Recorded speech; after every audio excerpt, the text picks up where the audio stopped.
The work kinetic energy theorem relates how there's a change in kinetic energy, then work is being done in order to effectuate that change. If the object begins at rest, then the kinetic energy would be zero because the velocity would be zero, and that would reduce it down to work is equal to kinetic energy. And recall that the definition of work is force and displacement. Kinetic energy is 1/2 mv squared.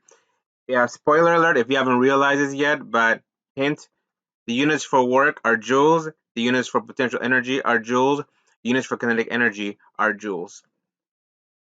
Problem 5.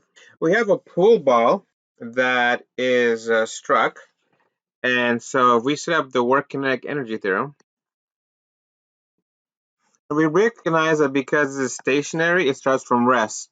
So if it starts from rest, the initial kinetic energy is zero. We are left with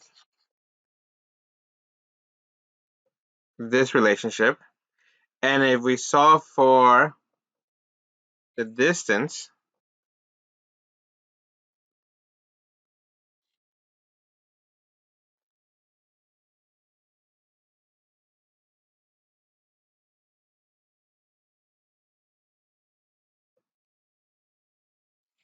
we get this. Substituting in the values that we've been given,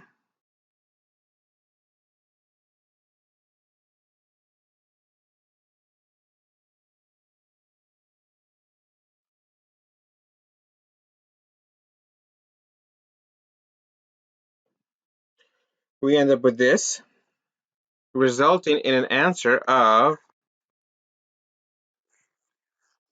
this by using a calculator. Note that in this case, the ball was moving horizontally on an x-axis. The work kinetic energy theorem tends to work only for things that are being pushed along an x-axis or when the force is exerting on an object and is resulting in a displacement and work is being done on the object. And that force would be in the parallel direction to the motion. Okay, so we're not going to usually use this at all for in this class in the y direction, going up and down. The work kinetic energy theorem will almost exclusively in this class be used for things on the x-axis. Problem 6. We gave you a lot of things. The first thing you're going to want to realize is that this is given in grams, but that might not even matter. That might be there to distract you. How much work does a player do on the puck? So again, we have the work kinetic energy theorem. But let me pose this to you. We already have exactly what we need to find the work. Here's a force and a displacement. So I'm going to just simply use the original equation from work, the definition of work. That's 4.50 newtons times 0.150 meters.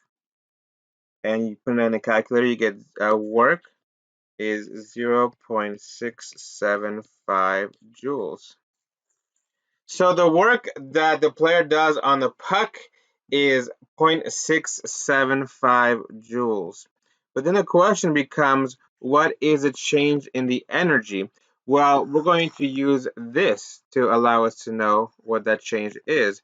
The work is equal to the change in kinetic energy according to the work kinetic energy theorem.